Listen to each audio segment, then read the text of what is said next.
You are listening to Keep Canada Weird, a weekly weird news roundup by the Nighttime Podcast.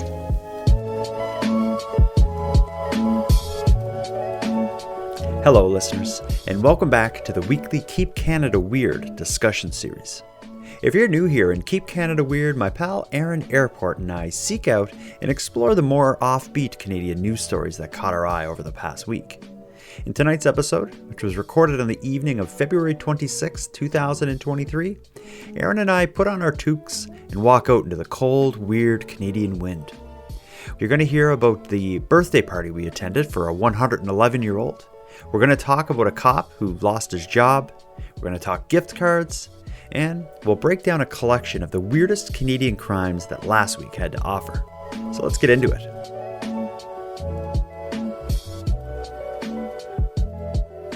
Handsome Aaron Airport, February 26th, 2023. We're here to fulfill our mandate to keep Canada weird. But before we tackle that task, let me ask, how are you? What's new? Tell me something that will make me envious of the amazing life you're living down there. Oh, this question every week. It's like, how are you? Oh, I'm good. What you do? Nothing. Just tell us what you did. You must have done something. You couldn't I'm have trying sat... to remember the week. I worked. I did things. Boring. I know. Just stop asking me that. No one cares but you. Rather than asking you what you did, is there anything happening in the world that you're like watching or paying attention? I don't mean in terms of a TV show, but in terms of a developing story or anything interesting you? I've been, watching a lot of the coverage of the year anniversary of the Russian invasion of Ukraine. Oh, well, that'll lighten things up. Yeah, I've been watching and keeping up on a lot of that. So, what have I been following? I don't think there's anything in the news that I've been following. I've just been going to value villages and flea markets and living. I think what the kids would say is like living my best life. Living your best life. I was at Value Village today. Oh, and what did you find? A few shirts. Any you usually bought? What? Any you bought like that? Oh yeah, I bought 4 shirts. Okay. Yeah. Inflation has even affected Value Village. Were the shirts expensive? Inflation has affected Value Village for years now. The prices have raised there significantly over the past 10 years. The grocery stores are just catching up to what Value Village started on shirts. Yeah, they finally kind of looked into Value Village's business model and was like, yeah, you know what? I'm going to raise prices too. And they've been doing it. Yeah. I don't think I've had any good. You know what my best find was lately is a tea kettle that I got at a Value Village recently. I bought it. It was really ugly inside and like looked a little crappy. And I was like, I can clean that up. And I put vinegar. Actually, here's a story. I put vinegar in it, and I was like, better be. I was like, if you put vinegar and baking soda and things, that's like used to clean them. But I wasn't really thinking about the whole volcano aspect because I was nowhere near my sink when I filled the kettle with vinegar and then put like a bunch of baking soda in, and then all of a sudden just this like volcano of foam came out of it, and I tried to quickly get it to my sink from the other side of the kitchen, which instead led to me just putting this like baking soda vinegar solution all over my floors, my counters, and ultimately in the sink. But that's kind of now your entire kitchen is clean. Well, yeah, clean with this like chalky vinegary smelling thing, but yeah, just like an 8th grade science class in your kitchen. But it's literally like if you're like, what did you do Friday night? I would say I tried to clean a tea kettle and then I had to clean my kitchen for 3 hours. Yeah. But anyway, that's enough about us. We got to get to it here. Canada over the last week, unlike us, has been busy staying weird and bizarre. And tonight, on this episode of Keep Canada Weird, we're going to talk about just a few of the most bizarre things that happened. We're going to be going to a birthday party. We're going to hear about a fired cop. Yet another gift card scam will be discussed. And then we're going to end it with a rapid fire round of weird Canadian crimes that have graced the news coverage over the last week. Aaron, do you like birthday parties? It depends on the birthday party. Like if it's an adult birthday party where it's, some food and drinks and everyone's cutting loose, I can get on board with that. Mm-hmm. Children's birthday parties are generally the same everywhere you go, mostly stupid. And, headache. Yeah, loud. I'm sober. It's kind of it's kind of tough to attend. But But the yeah, white. I mean, birthday parties. I mean, I don't care much about birthdays, to be honest, but Do you like cake? I Ice, like cake in moderation. Yeah. ice cream or like the other Oh, kind? ice cream cake. Yeah, me as When I well. was a kid, like I always wanted ice cream cake for my birthday. And my dad would never get me an ice cream Why? cake. I don't know. He would get like I have two older sisters, and each of us would have a different kind of cake for our birthdays. My sister, not to bring up Tim Hortons, but Mm. my oldest sister always loved the Black Forest cakes that old Tim Hortons used to make, as they were very good. So every Mm. year for her birthday, she got a Black Forest cake from Tim Hortons. The middle sister, she always liked ice cream cakes, and she always got an ice cream cake for her birthday. I always wanted an ice cream cake, but my dad would get me a white frosting Sobeys cake every year. Oh And I'm just man. like, why? Like, I just want an ice cream cake like my sister has. Yeah. Why do I got to eat old man cake every year? Well, I think you know what I'm getting at. We were just invited to a birthday party tonight. We're gonna go. Do you know Miss O'Hara? You know Millicent Romney O'Hara from Vancouver? Not personally, no. Okay. I haven't encountered her in any aspect of my life yet. Well, let's meet her. Her name is Merle Millicent Romney O'Hara. She is celebrating her 111th birthday. We're invited. Listen to this. A centenarian is a person who is 100 years old or older, but there's a word for people a decade older than that. They are called super centenarians, and tonight Mike McCardle introduces us to one. Her name is Merle, and this is her 111th birthday. She lives at the Harrow Park Care Home in Vancouver, and today one of her favorite caregivers helped Merle celebrate her special day. Gum. The universal sound of love and warmth. Happy birthday. Thank you. You take yourself out. Go on. Robert wants Merle to be independent. Merle wants Robert. Today she gets her way. Soon as Merle wakes up, she goes to see Robert, who works at the Harrow Park Care Home and cares for her. Too handsome. He's too handsome. You're too kind, Merle. Too kind. She makes every day amazing. As soon as she's down here, she starts laughing, wants to hold my hand. She's just fun. Are we going to have lunch together today? Are you hungry? Everyone jokes she's my girlfriend, and she asked me to marry her once. Aw. Right here, right now. And what did you say? I said, of course. Right, Merle? Hand in hand. Happy birthday to one so young at heart. That was an amazing party. Did you have fun? Yeah, I had a great time. Yeah. The first sober birthday party I ever had fun at. A few things about that party that I want to break down with you. First of all, let's start with Merle's age. 100. Well, let's start with her name, Merle. I've never heard that as a female name. I've always known that as a Oh, male. I don't know. It didn't stick out to me as odd, but Okay. I mean, if you want to spend the entire episode on it, we can. No, let's go to her age. 111. And still like Yeah. smiling and laughing and Yeah. moving herself around in her wheelchair. That's pretty amazing. It's outstanding. I Yeah. mean, at that age, like, I was wondering earlier, like when I looked at this story, and I was like, do I want to live to 111 years old? Like if somebody gave you the choice, like say, you hit 80 years old, they say, okay, you can have another 10 years or you can live to 111.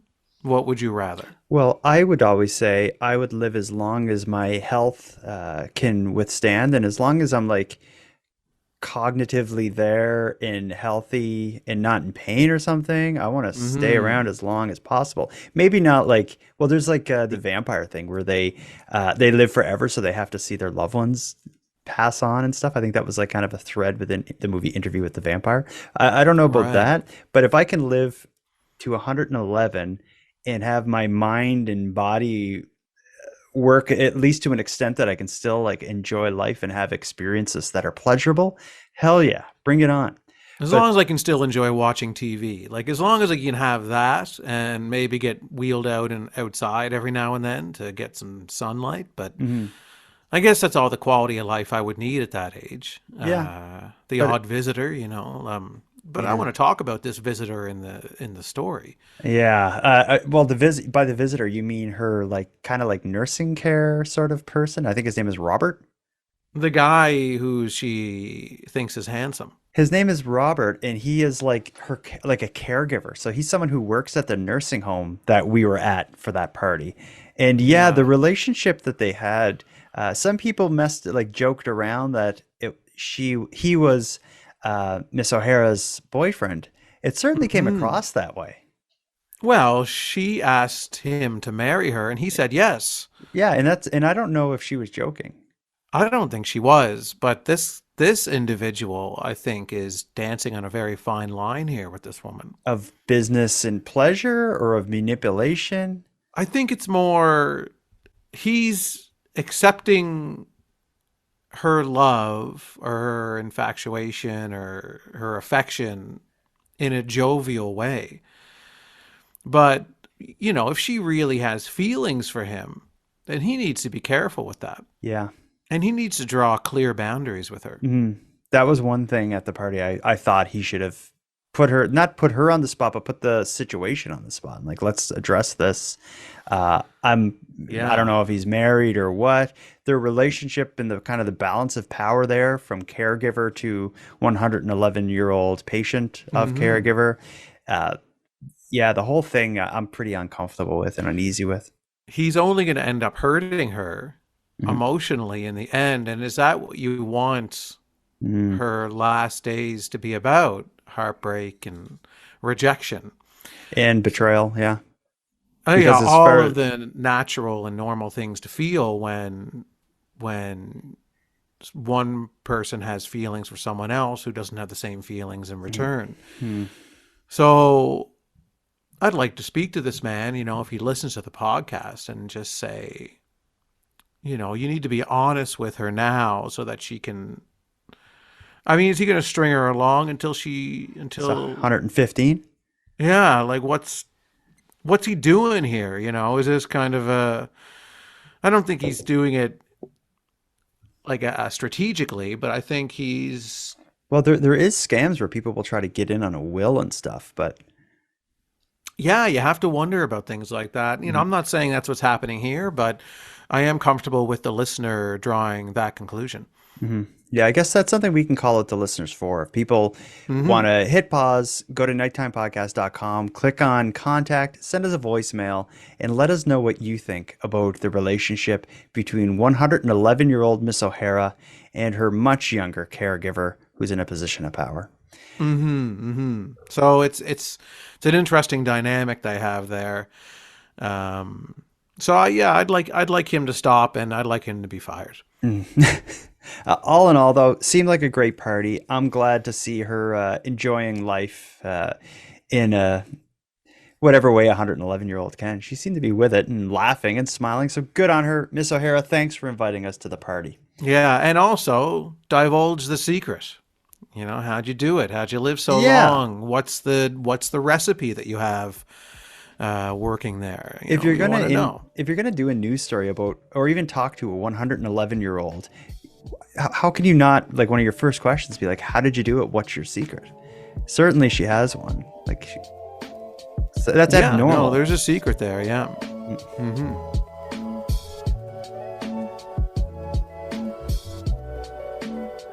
I have a piece of listener mail that I want to get into. I was considering at the start doing this, maybe saving it to the end, but I just feel like right now is the right time.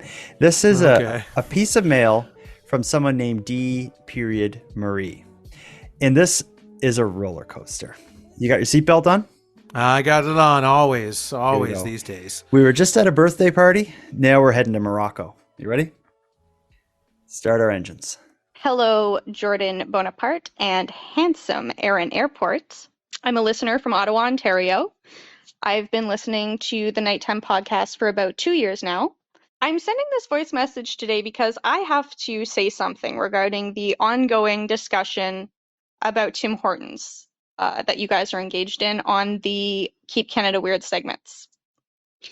I'm going to preface this by saying I guess I'm ambivalent about Tim Hortons. I don't love it. I don't hate it. I do think their coffee is subpar. I'll choose McDonald's coffee over Tim Hortons coffee any day.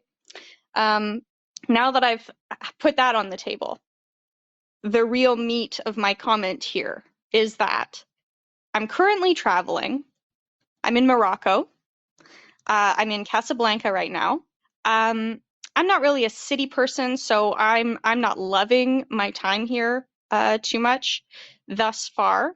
However, it's only my first full day in the city. So I thought, what's something relaxing I can do while I'm making this stopover? I'll go have coffee at a nice little cafe that's nearby. So I punch into my Google Maps coffee near me, and lo and behold, I see a Tim Hortons 4-minute walk from my hotel here in Casablanca, Morocco. So I'm kind of excited because I think of you guys right away and I think, holy smokes, what are they going to think of this? Tim Hortons branching out into Morocco. I'm going to take pictures of the Tim Hortons in Casablanca. I'm sending this to Jordan and Aaron. All right, so I venture out today, my first full day in the city, like I said. I follow my Google Maps to the location of the Tim Hortons. I arrive. I look around. There's no Tim Hortons. I went up and down the street where the Tim Hortons location was purported to be. I went up and down both sides of the street so I could have a good look on either side to make sure I wasn't missing it. I even went to the next street over to make sure, just in case maybe there was a location error on the Google Maps or something. There's no Tim Hortons. I've been duped. So my question is this. What's going on here?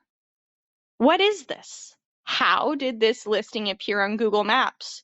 Who put it there? Why? What's this all about?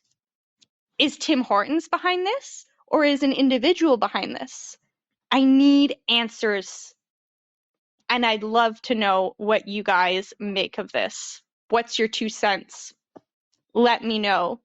Thank you guys always for such great entertainment and company on the podcast. I look forward to the next episodes, and I hope you both keep well. Take care. That was a lovely message. That was a lovely message, but a pretty compelling mystery. Do we want to tackle this with what we think is happening, or do we want to talk about going to another country and being like, oh, a Tim's, I'll go there? Mm-hmm. Yeah. Well, that was initially what I was going to start throwing my salty darts at. Oh, here we go. How about I'm going to set my timer for 30 seconds. Let it rip.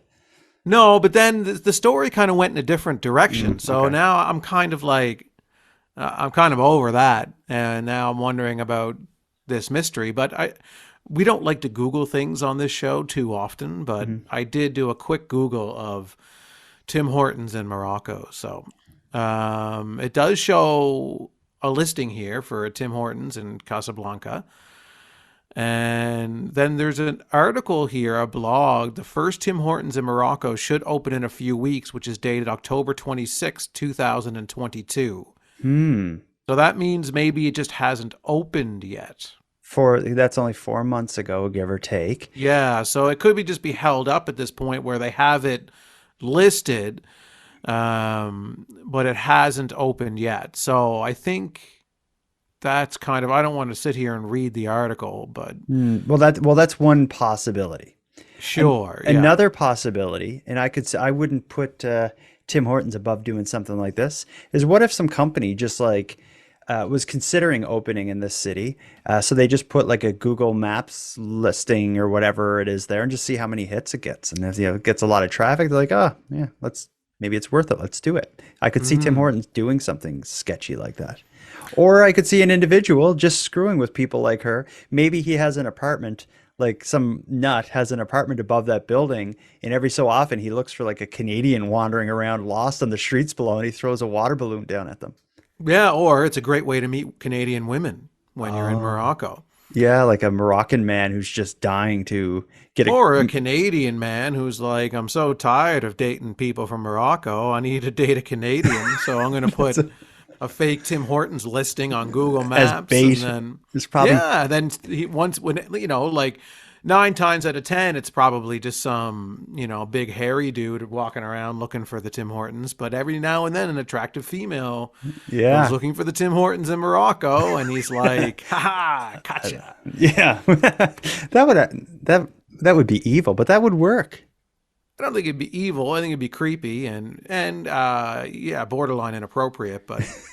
But then he comes out of the apartment building and he's like, "I'm looking for a Tim Hortons around here. Have you looking?" She's like, "Oh no, I'm looking for the same thing too." And then they strike up a conversation, and then they fall in love, and then they break up, and then they get back together again, and then the end of the movie. Yeah, I like that idea. I think what D. Marie walked into was a bizarre bait and switch, luring kind of thing by a man or woman in Morocco who's hoping to meet a Canadian man or woman by putting a fake Tim Hortons listing very near their apartment. We're probably going to give some people ideas with that.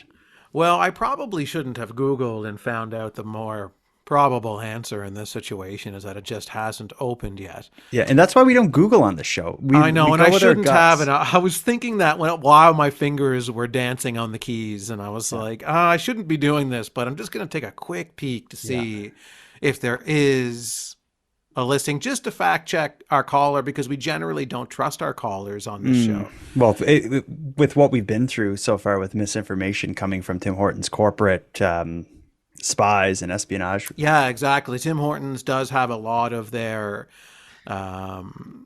cohorts kind of call into this show and mess around with us and try to take us down in response to us telling the truth about the company. And if we don't do our due diligence, then we look like the fools, and then we lose credibility, and then our fight to take down Tim Hortons is lost. Yeah, which is exactly what they're planning. But I think when it comes to facts on this show on Keep Canada Weird, let's not Google. Let's go with our gut. And I think the best facts just come with your gut. Like could be. You're right. I think the way people say it is like, that's my truth.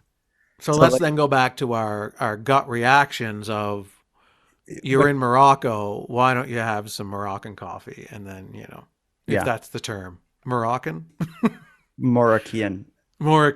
Yeah. Why don't you have, the local coffee and stay away from the devil's coffee?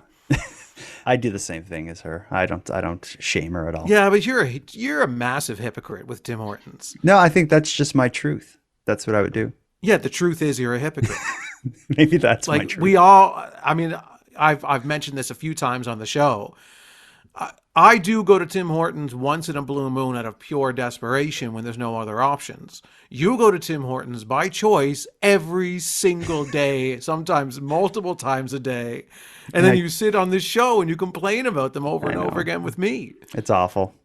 I don't like being called out. Let's move on. Yeah, this caller has put a rift between you and I, and it's not good. We have to stay strong and united. Yeah. So let's move forward. I think we'll both be strong and united by our, I don't know if it would be head shake or eye roll or just mind boggle at this next story. This is the story of a fired cop. We've covered several cops who did foolish stuff and lost their jobs as a result, but this one I think may take the cake. This story of a fired cop will take us to northern Manitoba. This actually happened last March. But the reason it's on tonight's plate is because they were just charged as a result of that just recently. So here's what happened with the world's, I guess, most bizarre cop in northern Manitoba last year. Mm-hmm. And a bizarre story out of northern Manitoba. A former RCMP officer has been charged after he's alleged to have gone hunting while on the job. Now, this happened last March. The officer was driving towards Bunnabonaby Cree Nation when he came across a caribou and attempted to hunt it illegally using his patrol-issued rifle. He fired 2 rounds at the caribou, but actually missed and hit his own police car instead. Now, nobody was injured. He reported the incidents to his supervisor, and he resigned and was discharged a few months later. And yesterday, 34-year-old Carl Tabares Chevry was officially charged for using a prohibited firearm in a careless manner and hunting without a license. Oh my God, that's a bad day. What is this guy thinking? Here's the thing. He's on duty in his cop car. He sees a animal that he wants to hunt. He doesn't have a license, but that doesn't stop him. He uses his like issued gun, like his police gun. Somehow he ends up in a position where he shoots at the animal, he misses and hits his own vehicle, and then he tells his boss the whole thing. Yeah, he tells his boss. It's like, what the hell? But I guess how can you hide it? Because he probably knows, like, how do I say like a criminal shot at me without them doing like, I don't know, ballistics or something and realizing it was my gun? Like, how do I? He's kind of busted. And he's trying to get ahead of it, I guess. He's like, I need to be the narrator in this story so I can control the message. So if I'm the first one to tell it, then I have that power. What I was thinking, even if he did hit the animal, you shoot a caribou or whatever it is he going to throw it over the top of his cruiser and just like drive, like in his uniform, drag the dead animal to the cop car, put it on top of his cruiser, and then drive it home with the cruiser covered in blood? I don't think it was thought that far through in the moment.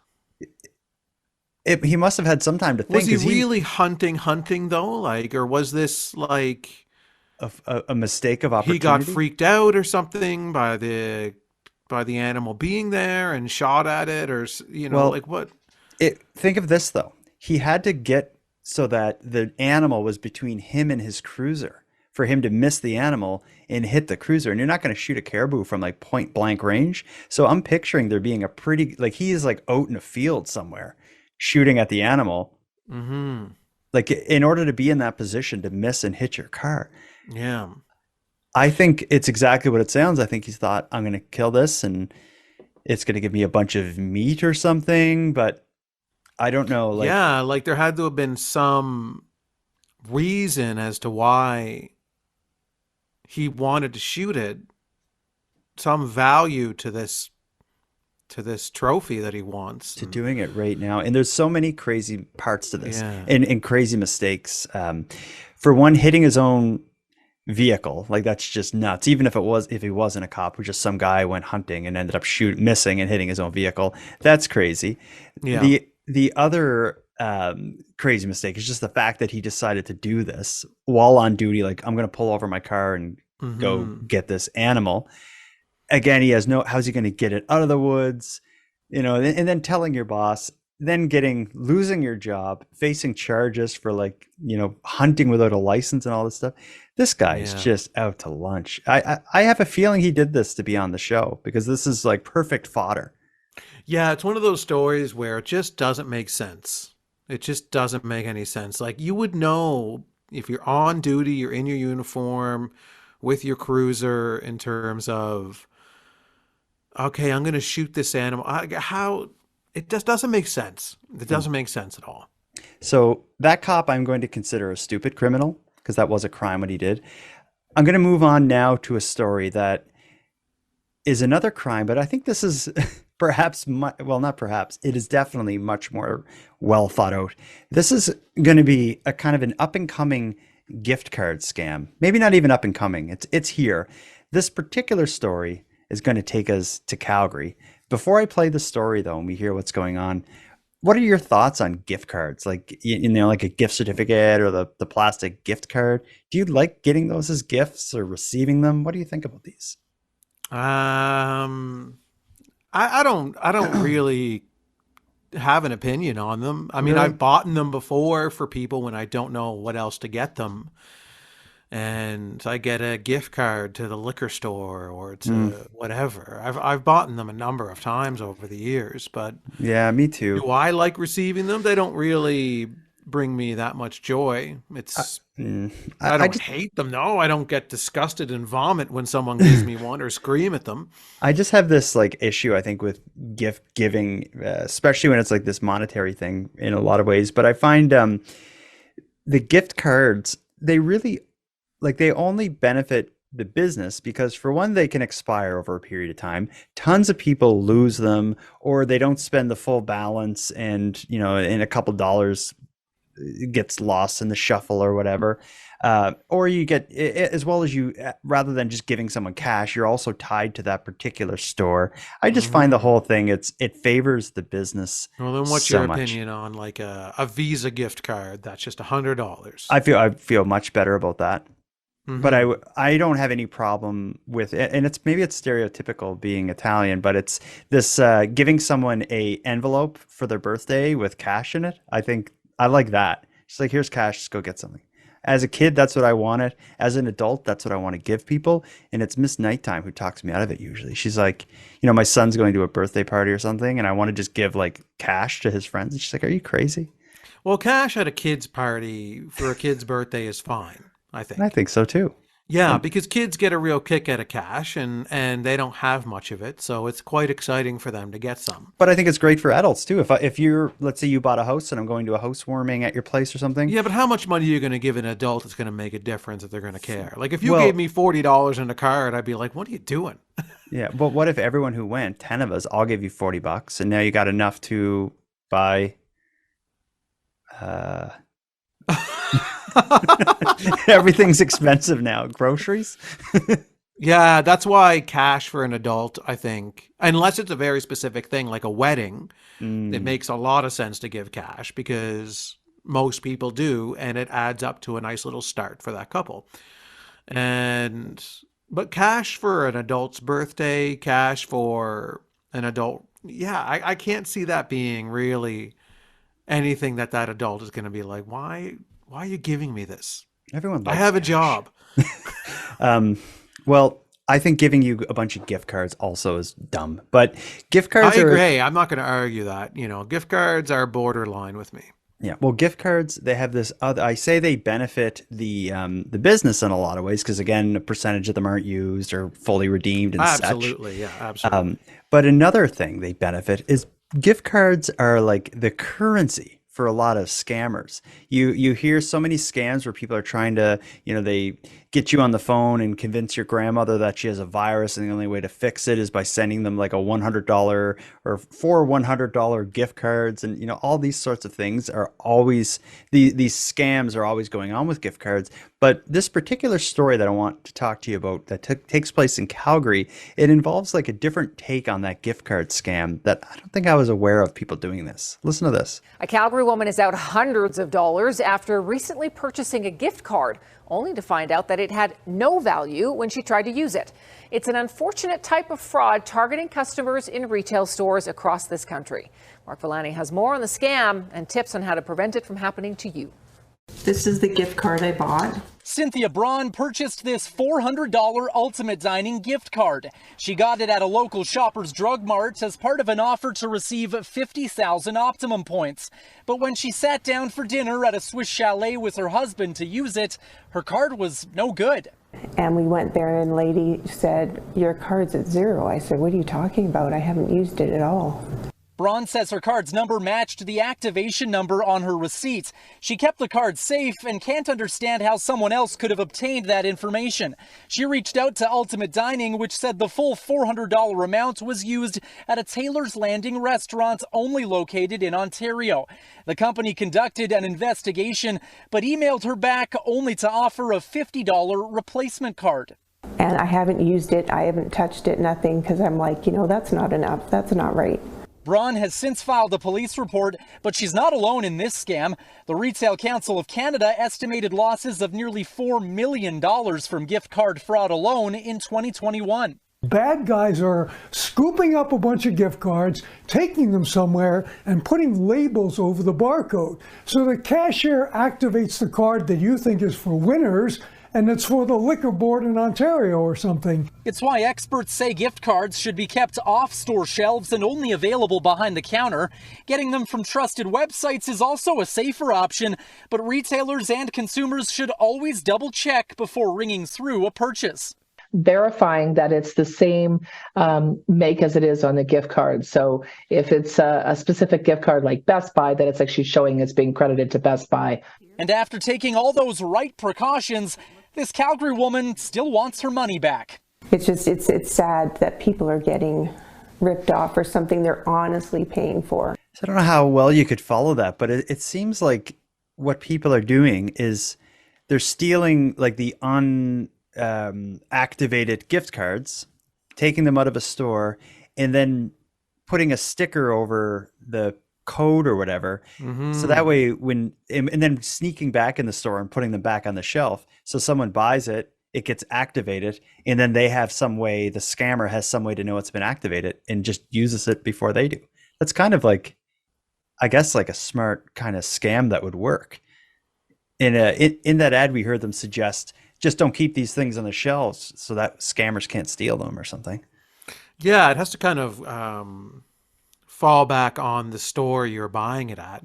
I don't really see it being something that you would go to head office for of whatever company you're buying the gift card of. Like if you're buying the gift cards at a local Shoppers Drug Mart or whatever, then it's up to that local store to make sure that the cards are safe and kept in a way where scammers aren't going to be able to access these cards and tamper with them and stuff. Yeah, I remember just this. I think maybe just listening to that story, it reminded me of one time I was just walking down the street, and there was just like gift cards all over the ground. They were still like the actual little card was still connected to the rest of the packaging, but it was pretty obvious that someone probably just grabbed them off the shelf, and probably some kid or something, and took them outside. But yeah, it's like it's nothing to grab them and walk away with them. I don't think they're totally at arm's reach. Like Yeah. when I go into any place that sells gift cards, Walmart, anywhere, they're right there. So if you just scratched off, if you took one home and scratched off and looked at its number and then put some fake little scratch off part back on and put it back on the shelves and just, I don't know, logged in every day or two checking all the numbers you had, eventually they'd be activated. And it's probably something it's like happened that. to us at work when we've purchased like Visa gift cards or MasterCard gift cards as giveaways at for like prizes at Christmas parties and things like that. There had been a handful of them that were scammed. Wow. That's not, but I guess if you're Shoppers Drug Mart or Walmart or whoever, by putting the gift cards behind a counter or somewhere where you got to ask, it's probably going to cut your sales of those gift cards. It probably is, but there needs to be something they can do because this happens all the time. What about this company offering her $50 as credit for her scammed $400 gift card?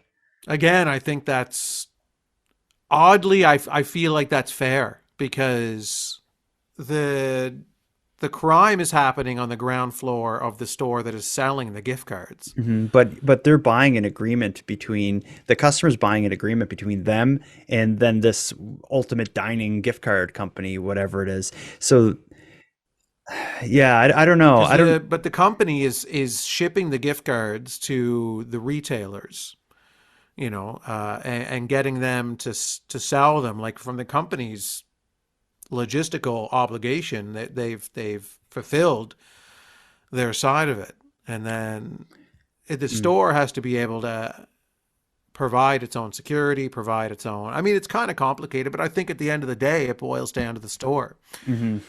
I can see that. And I think like really the fair result here, I think, is the gift card company gives $200 and Shoppers gives $200, but there's no way to get these companies both involved in making it right. But I think there's problems on both sides. But there has to be some other way to administer these gift cards, like some other technology or something that can be done to at least limit the amount of scams that are possible with them. Absolutely. And they could see, if you recall from the story, she could see where the gift card was used. And it was like she bought it in Calgary and it would have been used shortly after at some place in Ontario. It's clear. It'd be easy to prove it wasn't her. But yeah, oh man, I think that's an ad for give people cash at special events, not gift cards. You must work for a cash company. Just a big cash company. Let's get on to the final, but perhaps most exciting segment of this episode.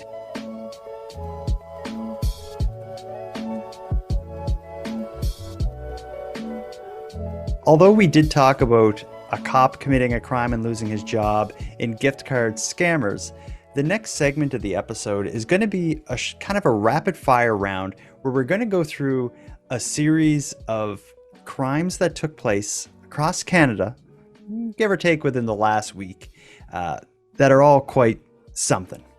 Let's start with, let's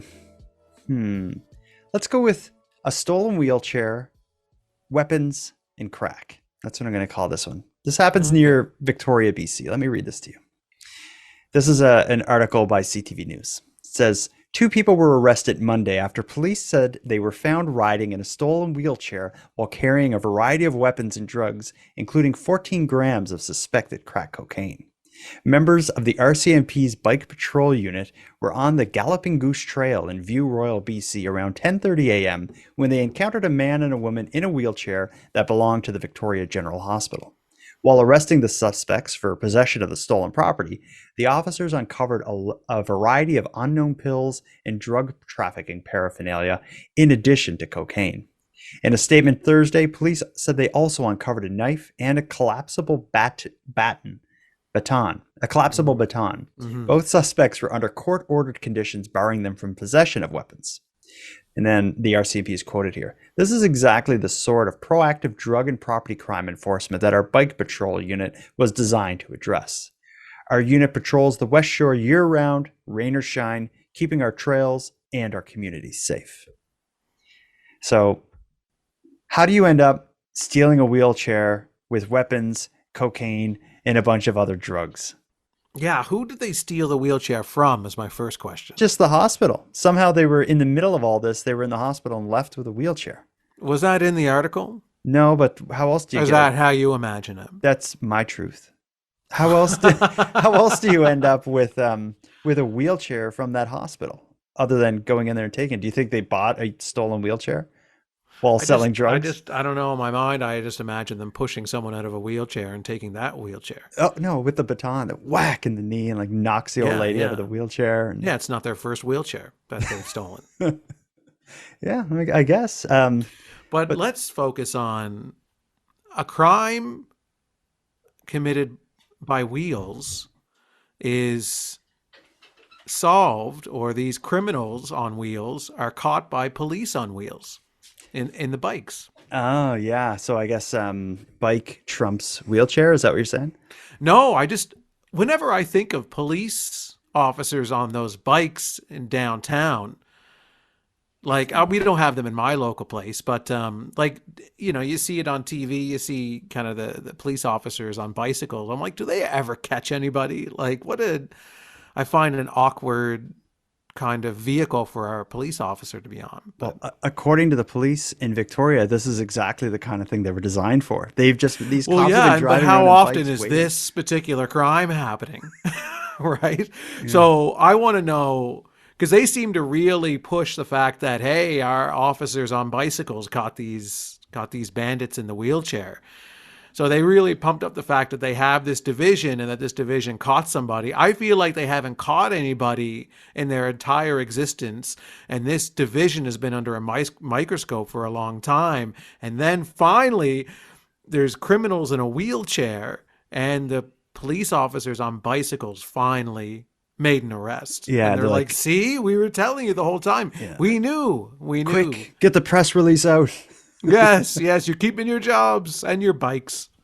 Now, the next crime story from Canada I want to get into, I've invited my son, my 10-year-old son here, because this involves the theft of collectible cards, which surprisingly, like when we were kids, Aaron, hockey cards were a big deal, baseball and basketball cards to a lesser extent. Oh, yeah. But hockey cards were huge.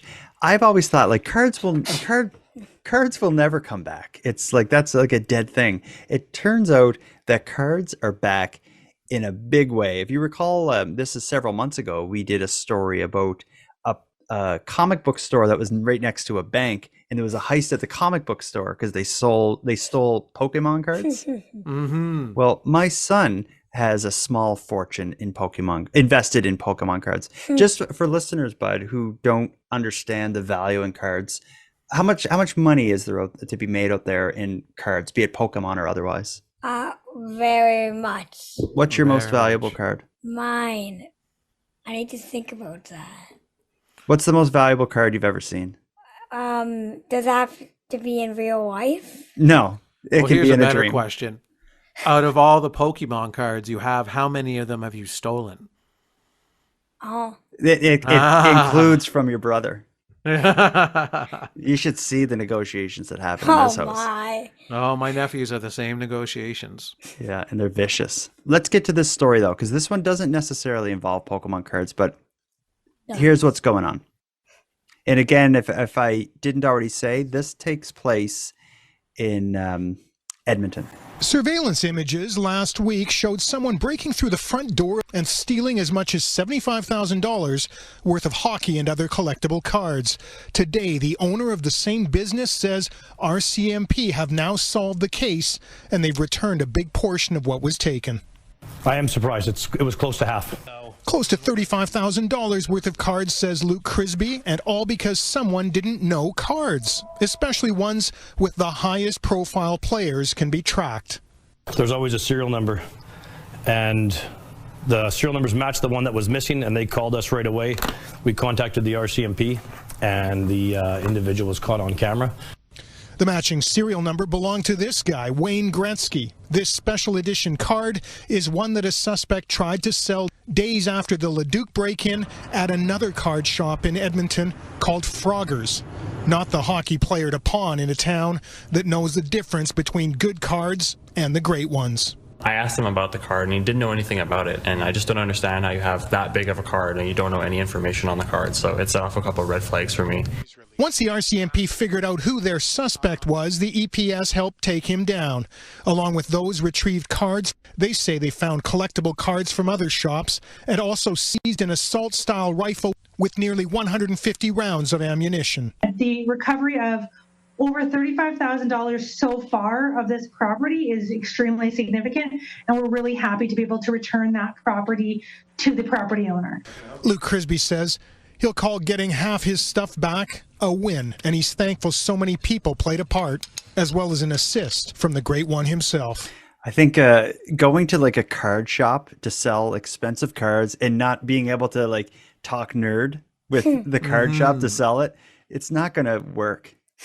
No, they only want to sell to other hockey card nerds. So. Yeah, and there's never, when you go to these kind of shops, it's never like just this straight transaction. It's you're there, like you got to like hang out. Oh, you got to be able to talk the stats, and you have to be able to talk the history of the card and every fingerprint that it touched, and yeah, it's part of the culture. But huge red flag. Yeah, I have a theory about this crime, though. Okay. You know. It could be a bit of a long shot, but let's see. I think it's Wayne Gretzky's fault that this card was stolen and then tried to be sold at a hockey card shop close by. It's 100% Wayne Gretzky's fault. Explain, elaborate on this. The reason is because the individual breaks into a hockey card shop, or you know, and a collectible shop, and steals a bunch of cards and has a Wayne Gretzky, card that's going to be worth a lot of money. And he's like, well, I know there's another card shop, what was it, 40 kilometers away or something, whatever it was. And he's like, it's going to be risky trying to sell it there, but it's the only place I know. It's a lot of risk.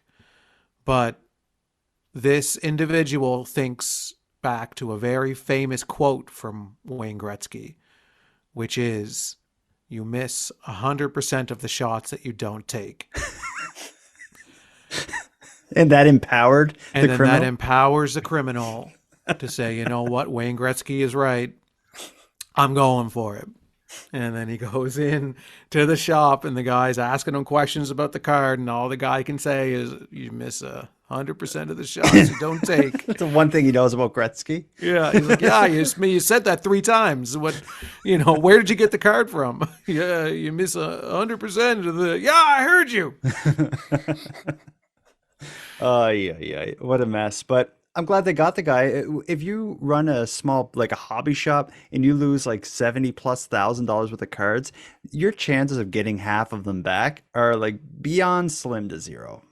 So rarely would they ever get it back. This guy's very lucky.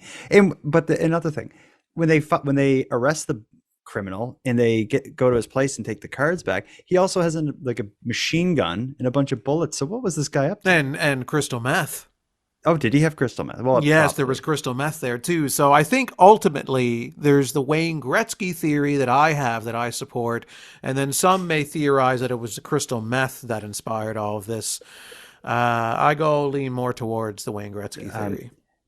Son, 10-year-old. Do you know anything? Do you know who Wayne Gretzky is? Would you know that name? No. He has no idea who that is. Well, he's not a Pokemon character, so.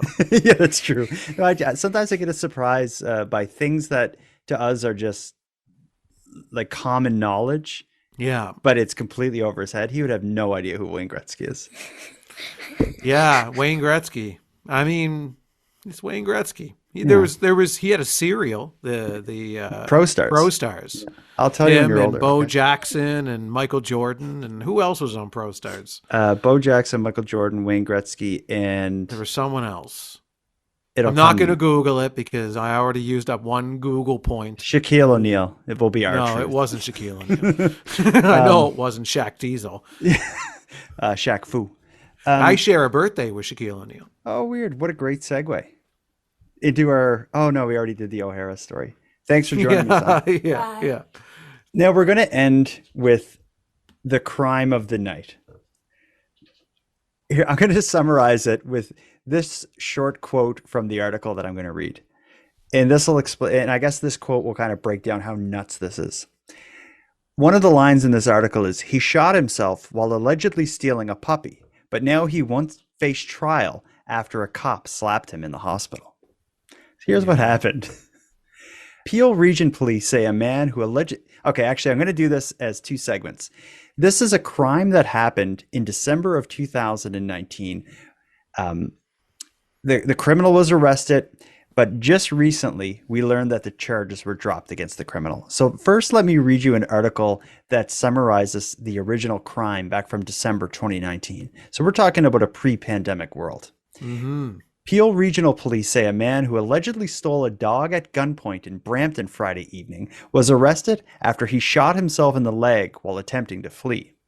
Police said officers were called to Schuyler Circle in the area of the Gore Road and Cottrell Boulevard around 7:30 p.m. for reports of a robbery. Investigators said a man advertised a 9-week-old puppy for sale online and had agreed to meet with the suspect to sell the dog. When they met, the man handed over the puppy, at which point the suspect allegedly pulled out a gun, refused to pay, and ran away. At that point, the suspect accidentally shot himself in the leg and fell to the ground, police said. He suffered non-life-threatening injuries. Police said he suffered non-life-threatening injuries. The puppy, meanwhile, was unharmed and was returned to its owner. A 20-year-old Brampton man has since been charged with the robbery and firearms offenses and is scheduled to appear in court Saturday. So that's like a Facebook marketplace crime gone wrong. You try to stick someone up to steal a puppy. In the process of getting away and putting your gun away, the gun's loaded and you shoot yourself in the leg and the cops show up. So is this a trophy dog or something? Like, why? Did you not see the pictures of this puppy? No, I didn't see the pictures, no. Literally the cutest dog I've ever seen. Yeah, I get that. But, we're talking about what brings a person to commit a violent crime, when you're pulling a gun on somebody and robbing them. That's true. Like, for a dog, there are lots of cute puppies in the world, and that's not uncommon. I find all dogs cute. I think this one is exceptionally cute, though. Sure, okay, I'll take that. But I just wish when they posted these stories where someone robbed someone at gunpoint for a dog, they would ask them why this dog. Track the person down if you can or whatever. Just do a little legwork and see if you can get an answer to that. Because I just find that...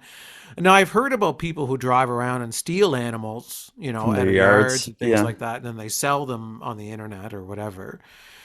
I've heard of that. But this is like a little different because this person is answering an ad online and going to the person's house, meeting them face to face, pulling a gun on them, and taking the dog. So it's a bit of a further step than driving around neighborhoods and scooping a dog out of a yard and driving off. What I wondered was was it to keep the dog or to sell it for profit?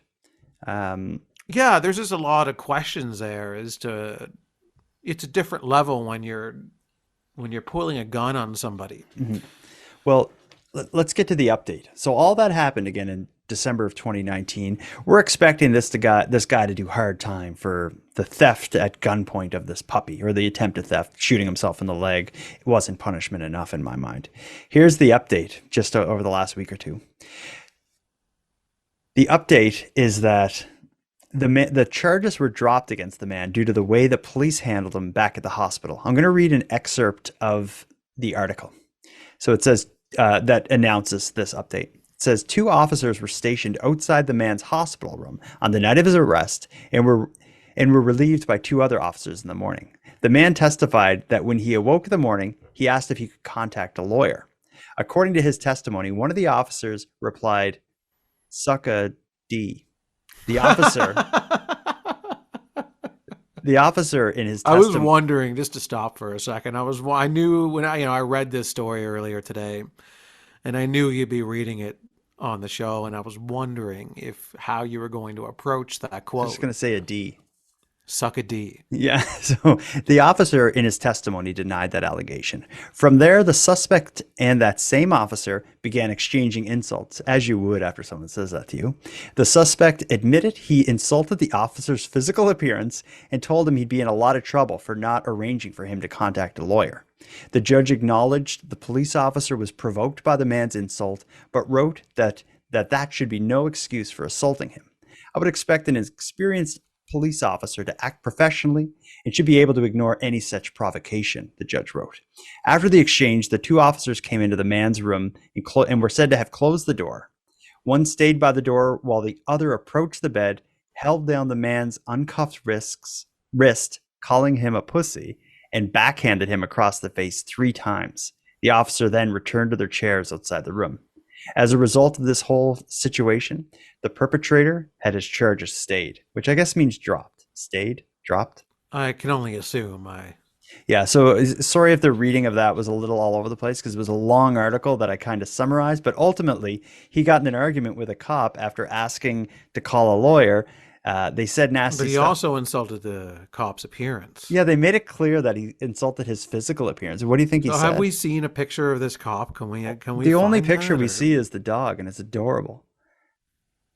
So the cop isn't adorable then? Is that what I'm thinking the cop has I think the cop has like a mole maybe on his face, or like something about him that it's something he's sensitive about. Something he's sensitive about, because he backhands him 3 times. And while the other cop is like watching the door, it seems like so was the other cop at one point in time. One of these cops has to be like, we're going to get in trouble for this. Yeah, like we're not going to give him a lawyer, and now we're beating him up. Now we close the door, and I'm watching you just slap him multiple times across the face. While you guys are arguing.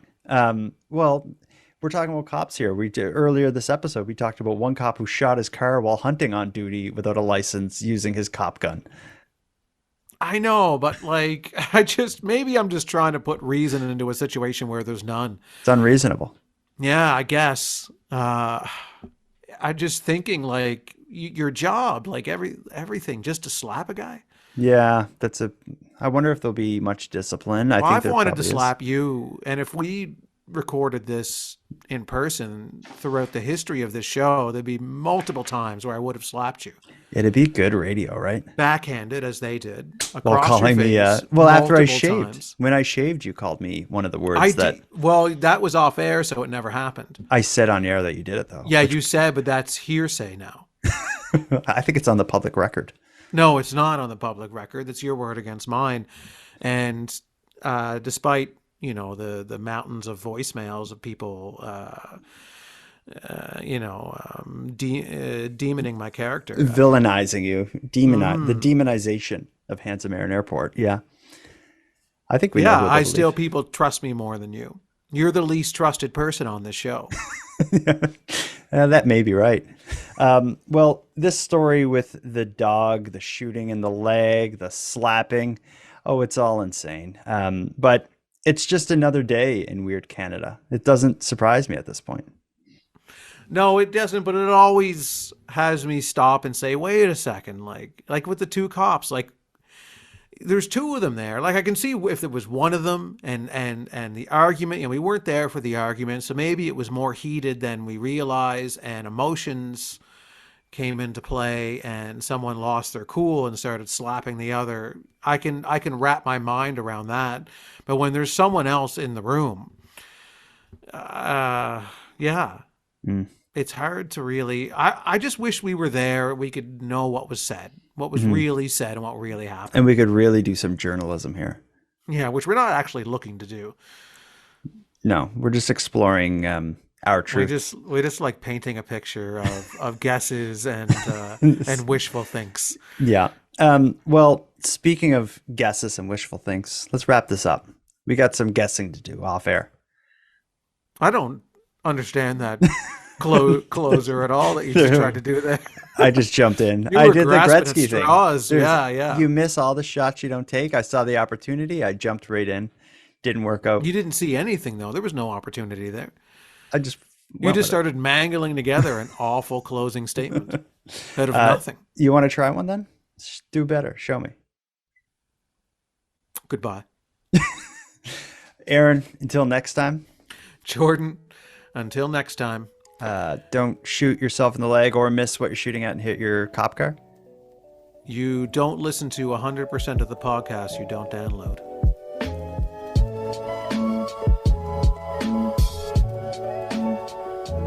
I want to thank you for helping Aaron and I fulfill our mandate to keep Canada weird, but let us also call out to you for even greater support in this mission. If something weird happened in your town, let us know about it. And the best way to let us know is by sending us a voice memo via nighttimepodcast.com/contact. Now I'm going to start wrapping things up, but before I do, let me give thanks. First, a big thanks to Aaron for sharing another evening with me and with you, the listeners of Nighttime. A big shout out to the internet's favorite cult leader, Unicole, who provides the intro and outro voiceovers for this series. And lastly, but most importantly, a massive thank you to every one of you listening to Nighttime, as without your interest and your support, Nighttime would be as pointless as it would be impossible. And on the topic of support, let me thank the newest subscribers to the premium feed, Richard, Ginny, and Tanya. Thank you for your generous support. And for anyone else who'd like to support the show but can't do it by way of a premium feed subscription, you can help keep Canada weird by simply sharing this episode on social media and letting like-minded friends know what we're doing here. If you have any story ideas, want to give feedback on the show, or would like to contribute a question or comment to be aired and responded to in an upcoming episode, you can do all that and more at nighttimepodcast.com. We hope to hear from you. But until then, take care of each other, hug your loved ones tight, and let us know if you see anything weird. The Nighttime Podcast is written, hosted, and produced by Jordan Bonaparte. Copyright Jordan Bonaparte.